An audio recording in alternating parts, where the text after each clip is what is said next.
अस्सलाम वालेकुम व्यूअर्स। इस वीडियो में मैं आपको इंटरनेशनल इकनॉमिक्स के हवाले से इम्पॉर्टेंट एमसीक्यूज के बारे में बताऊंगा, किस तरह के क्वेश्चंस आ सकते हैं और उनको अटेम्प्ट कैसे करना है। तो लेट्स स्टार्ट। हमारा ये पहला क्वेश्चन बहुत ट्रिकी है। इस क्वेश्चन में हमने जो रॉन्ग आंसर है वो हमने देखना है, क्योंकि इसके अंदर एक्सेप्ट का वो पूछ रहे हैं। तो international economics is all concerned except. तो इसमें तीन ऑप्शंस जो हैं वो ठीक होने हैं। तो हमने जो रॉन्ग आंसर है उसको चूज करना है। इसमें आपने बड़े गौर से देखना है कि कौन सा आंसर गलत होगा जिसको आपने टिक करना है। तो पहला भी ठीक है, एसेट ओनरशिप अब्रॉड, ये भी ठीक है, और फॉरेन एक्सचेंज एंड रेमिटेंसेस ये भी ठीक है। तो जो लिक्विडिटी एंड पब्लिक फाइनेंस है वो इसमें शामिल नहीं है। तो हमारे इस क्वेश्चन का जवाब सी पार्ट वो आपने चूज करना है। इसी तरह सेकंड क्वेश्चन में भी हमने जो रॉन्ग आंसर है उसको पिक करना है। तो potential gains from international trade except. तो तीन आंसर्स इसमें ठीक है, एक गलत है। इसमें जो हमारा करेक्ट आंसर है वो बी है, एक्सेस टू चीप लेबर।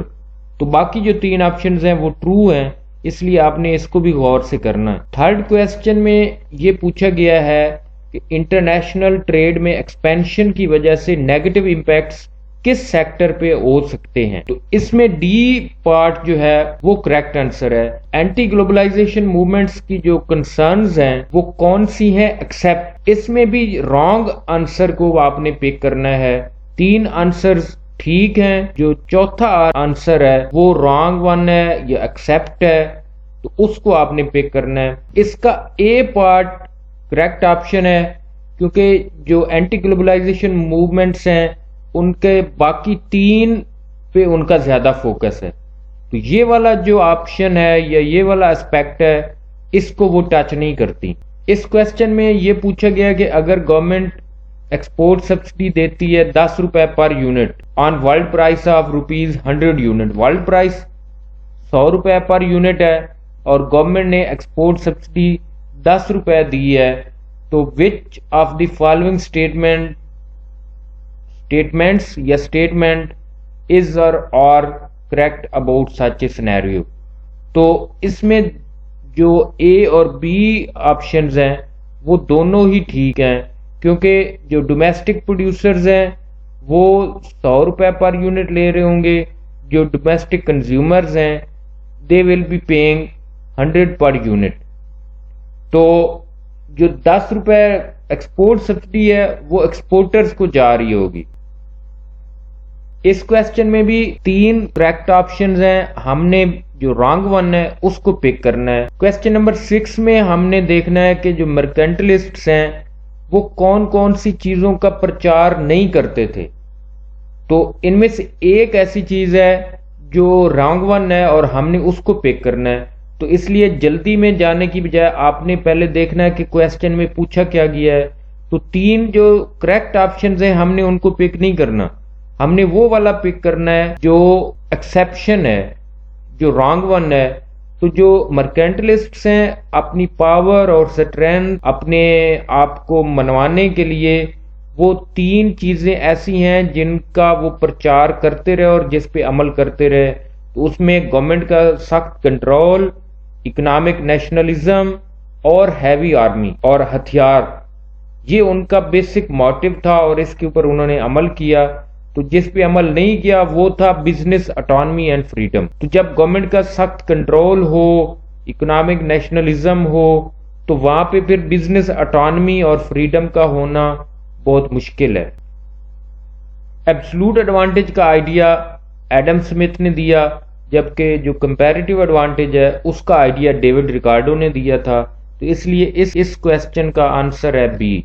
इसमें भी हमने रॉन्ग आंसर को पिक करना है, एक्सेप्शन को हमने देखना है। इस क्वेश्चन में हमने labour theory of value for basin comparative advantage उसके फ्लॉ को देखना है, लेकिन एक्सेप्शन इसमें तीन फ्लॉज ऐसे हैं जो करेक्ट हैं। Labour theory of value for basin comparative advantage, तो तीन तो ऐसे फ्लॉज हैं जिसकी वजह से ये रिजेक्ट हो जाती है। चौथा जो ऑप्शन है वो रॉन्ग वन है, एक्सेप्शन है, उसको हमने पिक करना है। तो डी पार्ट ऐसा फैक्टर है जो लेबर थ्योरी ऑफ वैल्यू को रिजेक्ट करने के लिए इस्तेमाल नहीं होता। तो price of A product is generally dependent on the labour content of A commodity. तो ये तो इसकी एक खूबी है, ये फला नहीं है। तो ये थ्योरी कहती ही यही है कि किसी चीज की प्राइस उसमें इस्तेमाल होने वाली लेबर की क्वांटिटी पे डिपेंड करती है। पाकिस्तान 50 यूनिट वीट के प्रोड्यूस कर सकता है या 10 यूनिट क्लॉथ के with a given amount of resources. तो price of wheat in terms of cloth is, तो हमने वीट की अपॉर्चुनिटी कास्ट बतानी है इन टर्म्स ऑफ क्लॉथ। तो आप देख सकते हैं हम 50 यूनिट वीट के प्रोड्यूस कर सकते हैं या 10 यूनिट क्लॉथ के। तो 50 यूनिट वीट के प्रोड्यूस करने के लिए हमें 10 यूनिट कपड़े के फार्गो करने पड़ते हैं। तो इसका मतलब है 1 यूनिट वीट का प्रोड्यूस करने के लिए हमें कपड़े के कितने यूनिट फार्गो करने पड़ेंगे? 0.2। तो इसका हिंट आप 10 को 50 पे डिवाइड करें। इस क्वेश्चन में मार्जिनल रेट ऑफ ट्रांसफॉर्मेशन जो प्रोडक्शन पॉसिबिलिटी फ्रंटियर का स्लोप है उसका हमने बताना है। तो MRT is slope of production possibility frontier और ये opportunity cost of producing a specific commodity. तो सी पार्ट वो इसका करेक्ट आंसर है। इस क्वेश्चन में ये पूछा गया है कि हांगकांग और ताइवान की जो प्रोडक्शन पॉसिबिलिटी फ्रंटियर्स हैं वो आइडेंटिकल हैं, लेकिन इंक्रीजिंग अपॉर्चुनिटी कास्ट फेस कर रहे हैं, यानी वो कनकेव टू द ओरिजिन है। तो इस सूरत हाल में ट्रेड किस पे डिपेंड करेगी? प्रोडक्शन तो सेम है, तो इसका मतलब है इन दोनों मुल्कों की जो ट्रेड है वो डिमांड कंडीशंस पे डिपेंड करेगी। इस क्वेश्चन का जवाब ए है, तो आपने ए को पिक करना है। जो बाकी ऑप्शंस हैं वो या तो गलत हैं या फिर इतने क्लोज नहीं है इस आंसर के। जो तो बेस्ट जो आंसर है वो ए पार्ट है। आप बाकियों को एग्जामिन कर भी सकते हैं। मसलन आप बी को देखें तो ट्रेड वो depend on economies of large scale production, तो इसकी इंफॉर्मेशन नहीं दी गई। ट्रेड वो depend on the use of different currencies, तो ये कोई गेन फ्रॉम ट्रेड नहीं है। करेंसीज जो भी हूं तो ट्रेड के लिए पहले प्रोडक्शन का, आपको प्रोडक्शन या कंजम्पशन के अंदर वेरिएशन का होना जरूरी है। So there would be no basis for gainful trade, तो ये भी गलत है। प्रोडक्शन पॉसिबिलिटीज अगर सेम भी हों तो अगर डिमांड कंडीशंस वेरी करेंगी, टेस्ट अगर डिफरेंट होंगे, तो अगर ए प्रोडक्ट हांगकांग में बन रहा है लेकिन उसके लिए लोगों की डिमांड नहीं है, बी ताइवान में बन रहा है और बी की डिमांड ताइवान में नहीं है, तो बी जो है ताइवान एक्सपोर्ट कर सकता है और हांगकांग से ए इंपोर्ट कर सकता है। और इसी तरह से हांगकांग भी बी ताइवान से ले सकता है और ए ताइवान को दे सकता है। ये भी पिछले क्वेश्चन से मिलता जुलता है और इसमें यह पूछा गया है कि अगर एक कंट्री का production possibility frontier bowed out हो, यानी इंक्रीजिंग अपॉर्चुनिटी कास्ट आ रही हो या increasing marginal rate of transformation हो, तो जो प्रोडक्शन है is said to be subject to D option. मैंने आपको पहले भी बता दिया है। तो जब कनकेव प्रोडक्शन पॉसिबिलिटी फ्रंटियर होता है तो जो MRT है वो बढ़ रहा होता है, यानी अपॉर्चुनिटी कास्ट बढ़ रही होती है। बाकी जो ऑप्शंस हैं वो गलत हैं। कांस्टेंट अपॉर्चुनिटी कास्ट में जो प्रोडक्शन पॉसिबिलिटी फ्रंटियर है वो स्ट्रेट लाइन डाउनवर्ड स्लोपिंग होती है। डिक्रीजिंग अपॉर्चुनिटी कास्ट में जो प्रोडक्शन पॉसिबिलिटी फ्रंटियर है वो कन्वेक्स टू द ओरिजिन होता है और डी जो है वो पॉसिबल ही नहीं है, इसलिए आपने डी को पिक करना है। अटार्की के अंदर when a community maximises its standard of living, its production and consumption point is, तो इसका जो आंसर है वो बी पार्ट होना चाहिए। उसकी वजह यह है कि जब ट्रेड नहीं हो रही होती तो किसी भी मुल्क की जो प्रोडक्शन है वही पॉइंट उसके लिए अगर कंजम्पशन बन जाए तो उसका स्टैंडर्ड ऑफ लिविंग इंप्रूव करेगा या मैक्सिमाइज होगा। जब ट्रेड ना हो रही हो तो प्रोडक्शन पॉइंट और कंजम्पशन पॉइंट, यानी कंजम्पशन कर्व और प्रोडक्शन पॉसिबिलिटी फ्रंटियर या आपका जो इंडिफरेंस कर्व है और प्रोडक्शन पॉसिबिलिटी फ्रंटियर वो सेम हो जाएंगे। इस क्वेश्चन में है कि if A Nations marginal rate of transformation is less than world price, so this nation should increase, decrease or no change, or some more information is required about production to benefit from international trade। इस situation में जब MRT world price से कम हो तो इस मुल्क को चाहिए कि वो प्रोडक्शन बढ़ाए, जब प्रोडक्शन बढ़ाएगा तो MRT बढ़ेगा, वर्ल्ड प्राइस तो कांस्टेंट है, और एक पॉइंट ऐसा आएगा कि दोनों बराबर हो जाएंगे। तो ए ऑप्शन इसका करेक्ट आंसर है। इस क्वेश्चन में यह पूछा गया कि एक मुल्क जो एक्स एक्सपोर्ट कर रहा है और वाई इंपोर्ट कर रहा है, अगर उससे एक्स ज्यादा एक्सपोर्ट करवाना हो तो क्या होना चाहिए? उसके लिए बी ऑप्शन होना चाहिए। px ओवर py बढ़ेगी तो वो ज्यादा एक्स एक्सपोर्ट करेगा और ज्यादा वाई इंपोर्ट करेगा। इसका मतलब यह है कि जो एक्स है जिसको वो एक्सपोर्ट कर रहा है वो महंगा हो रहा है, और जो वाई है जिसको वो इंपोर्ट कर रहा है उसके लिए सस्ता हो रहा है, तो वो एक्स की एक्सपोर्ट ज्यादा कर देगा। रिकार्डो के मॉडल के अंदर जो डायरेक्शन ऑफ ट्रेड है वो डिटरमिन होता है bye comparative advantage.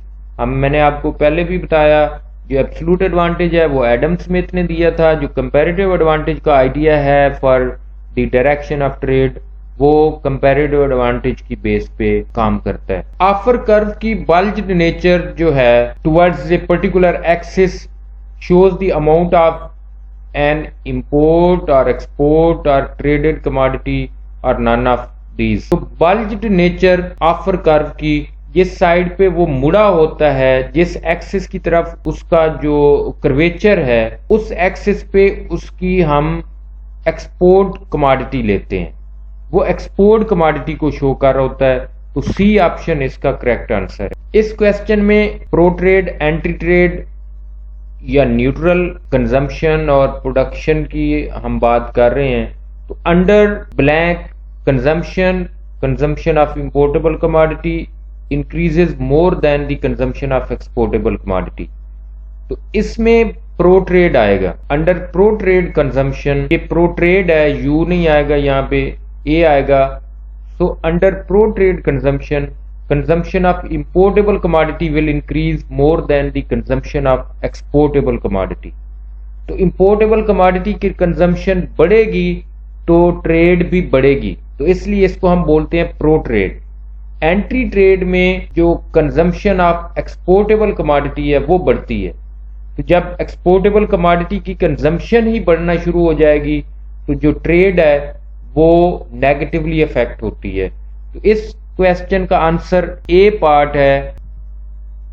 As per Heckscher Ohlin theory, offer curve of a nation will retreat to its blank commodity if growth takes place in its abundant factor. हम use करते हैं हेक्सर-ओलन theory को, तो growth किस फैक्टर में हो तो जो ऑफर कर्व है वो उसकी तरफ मूव करेगा। तो इसमें ये बताया गया है कि जो ग्रोथ है वो अबंडेंट फैक्टर में हुई है। तो हेक्सर-ओलन थ्योरी भी यही कहती है कि अगर अबंडेंट फैक्टर में ग्रोथ होगी तो उससे जो एक्सपोर्टेबल कमोडिटी है उसकी प्रोडक्शन ज्यादा होगी और उसकी फिर एक्सपोर्ट ज्यादा होगी, और इंपोर्टेबल कमोडिटी वो बाहर से इंपोर्ट होगी। तो इसलिए इसका आंसर है बी, क्योंकि हेक्सर-ओलन थ्योरी में इसकी अजम्पशन ही यही है कि आपके पास जो अबंडेंट फैक्टर है उसको आप इंटेंसिवली यूज करें in the production of exportable commodity. तो जब अबंडेंट फैक्टर में ग्रोथ हुई है, अगर लेबर में हुई है, तो लेबर इंटेंसिव प्रोडक्शन ज्यादा होगी और लेबर इंटेंसिव प्रोडक्ट की एक्सपोर्ट भी बढ़ेगी। हेक्सर-ओलन थ्योरम एप्लीकेशन कितनी होगी if there is international factor mobility? तो जो हेक्सर-ओलन थ्योरी है वो ये अज्यूम करती है कि there is no factor mobility, यानी जो इनपुट्स हैं उनकी मोबिलिटी नहीं है, और ये फैक्टर अबंडेंस पे डिपेंड करता है ये पूरा थ्योरम। तो अगर फैक्टर मोबिलिटी होगी तो there will be no basis for trade, trade possible ही नहीं होगी। तो इसलिए इसका जो ऑप्शन है बी वो करेक्ट आंसर है, क्योंकि फैक्टर अबंडेंस एक मुल्क में लेबर ज्यादा है, दूसरे में कैपिटल ज्यादा है। तो अगर फैक्टर मोबिलिटी होगी तो लेबर एक मुल्क से दूसरे मुल्क में चली जाएगी, इसलिए जहां पे लेबर ज्यादा थी वो शायद लेबर स्केर्स बन जाएगा और वहां पे लेबर को इंटेंसिवली यूज करना वो मुमकिन ही नहीं रहेगा। तो there will be no basis for trade. Constant returns to scale mean that if 1 unit of X is produced with 2 units of labor and 5 units of capital, तो 3 units of X will require। तो आप देख रहे हैं कि 1 unit X के लिए 2 labour के और 5 यूनिट कैपिटल के चाहिए, तो 3 के लिए क्या चाहिए होंगे, 6 लेबर के और 15 कैपिटल के। 1 के लिए अगर 2 लेबर के चाहिए यूनिट्स तो 3 के लिए 6, 1 X के लिए 5 यूनिट कैपिटल के चाहिए तो 3 के लिए 15। तो B option is the correct answer. फर्ज करें नेशन 1 जो है वो X एक्सपोर्ट कर रही है और Y इंपोर्ट कर रही है और इसको हमने हॉरिजेंटल एक्सिस पे लिया हुआ है। अब अगर इसकी प्रेफरेंस या टेस्ट फॉर Y इंक्रीज करता है तो इसका ऑफर कर्व किस साइड की तरफ मूव करेगा, तो ये क्लॉकवाइज मूव करेगा, क्योंकि ये हॉरिजेंटल एक्सिस पे नेशन 1 को हमने लिया हुआ है और ये X को एक्सपोर्ट कर रहा है, Y को इंपोर्ट कर रहा है। तो अगर इसकी प्रेफरेंस या टेस्ट Y के लिए इंक्रीज करता है तो ये X ज्यादा एक्सपोर्ट करके ज्यादा Y इंपोर्ट करेगा, तो इसका जो ऑफर कर्व है वो क्लॉकवाइज मूव करेगा, हॉरिजेंटल एक्सिस की तरफ ये मूव करेगा। इस क्वेश्चन में ये है कि नेशन 1 या कोई भी नेशन वो Y एक्सपोर्ट कर रही है और X इंपोर्ट कर रही है। अब अगर इसकी प्रेफरेंस या टेस्ट फॉर X इंक्रीज करता है तो क्या होगा, वॉल्यूम ऑफ ट्रेड को क्या होगा और टर्म्स ऑफ ट्रेड को क्या होगा। तो वॉल्यूम ऑफ ट्रेड इंक्रीज करेगा क्योंकि इसकी प्रेफरेंस X की बढ़ गई है, X ये इंपोर्ट कर रहा है। जब ये X इंपोर्ट करेगा तो Y तो एक्सपोर्ट करेगा ही, इससे क्या होगा, वॉल्यूम ऑफ ट्रेड बढ़ेगा। लेकिन क्योंकि इसकी जो एक्सपोर्टेबल कमोडिटी है वो सस्ती हुई है, इसकी डिमांड फॉर X वो ज्यादा हुई है जो कि ये इंपोर्ट कर रहा है, तो क्योंकि इसकी डिमांड फॉर X बड़ी है तो ये ज्यादा Y ऑफर करने के लिए तैयार होगा, जिसकी वजह से इसकी जो टर्म्स ऑफ ट्रेड है वो डिटीरियोरेट हो जाएंगी। तो A option is the correct answer. तो टॉल्पर-सैमुअल्सन थ्योरम के मुताबिक ट्रेड के बाद under Heckscher Ohlin theory the real incomes of owners of abundant factor उनको क्या होता है and those of the owners of scarce factor उनको क्या होता है। तो इसका जो करेक्ट आंसर है वो फर्स्ट वन है। अबंडेंट फैक्टर की रियल इनकम्स बढ़ती हैं और स्केर्स फैक्टर की रियल इनकम कम होती हैं, क्योंकि हेक्सर-ओलन थ्योरी के अंदर क्या है कि अबंडेंट फैक्टर को आपने इंटेंसिवली यूज करना है in the production of any commodity जिसको आप एक्सपोर्ट करनी है। तो अबंडेंट फैक्टर की डिमांड बढ़ जाएगी तो उसकी जो प्राइस है वो भी बढ़ जाएगी, जबकि स्केर्स फैक्टर की इतनी यूटिलाइजेशन नहीं होनी तो उसकी प्राइस कम हो जाएगी और उसके जो ऑनर्स हैं उनकी रियल इनकम्स भी गिर जाएंगी। इस फिगर में आप देख रहे हैं relative commodity prices MRT of S in terms of T। S आप हॉरिजेंटल एक्सिस पे देख रहे हैं, T आप वर्टिकल एक्सिस पे देख रहे हैं। तो हमने MRT देखना है S का T की फॉर्म में। तो आप देख सकते हैं सारी इनपुट्स अगर हम S पे लगाएं तो 1000 बना लेते हैं, सारे लगाएं T पे तो हम 500 बना लेते हैं। 1000 यूनिट S के बनाएं तो 500 यूनिट T के आपको छोड़ने पड़ते हैं। अगर हम 1 यूनिट S का बनाएं तो T के कितने यूनिट छोड़ने पड़ेंगे, ये है MRT of S in terms of Y। तो 500 बटा 1000 आप करेंगे तो जो हमारा आंसर है वो C पार्ट होगा। 1000 बनाने के लिए 500 छोड़ रहे हैं तो 1 यूनिट S का बनाने के लिए हमें T के कितने यूनिट छोड़ने पड़ेंगे, 1/2। फैक्टर इंडोमेंट मॉडल जो हेक्सर-ओलन मॉडल भी है, it was developed by Eli Heckscher and Bertil Ohlin. D part इसका करेक्ट आंसर है।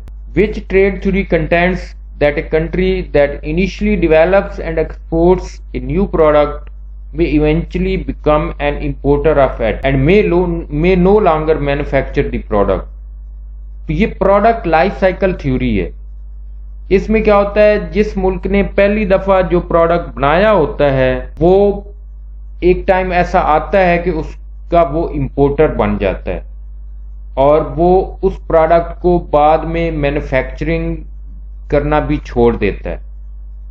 तो कोई इमिटेटर है जो उसको इमिटेट करता है और वो उसमें स्किल हासिल करके चीपर रिसोर्सेज के साथ वो उसमें डोमिनेट कर जाता है। तो जहां पे ये प्रोडक्ट बना होता है वहां पे उसकी प्रोडक्शन स्टॉप हो जाती है।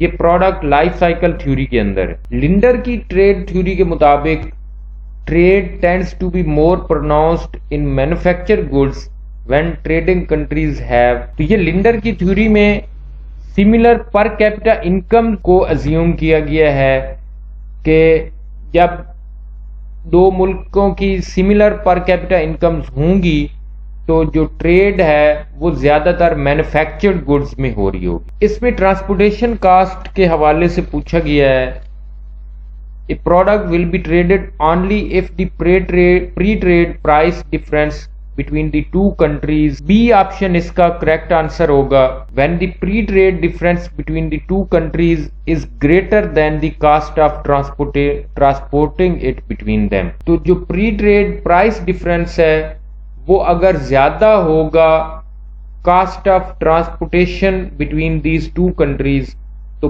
फिर ट्रेड हो रही होगी। A tax of 20 cents per unit of imported cheese would be an example of compound tariff, effective tariff, ad valorem tariff और स्पेसिफिक टैरिफ। तो ये स्पेसिफिक टैरिफ की एग्जाम्पल है क्योंकि ये यूनिट पे लगाया गया है तो ये स्पेसिफिक टैरिफ है और इसका मतलब ये है कि इस क्वेश्चन का करेक्ट आंसर डी पार्ट है।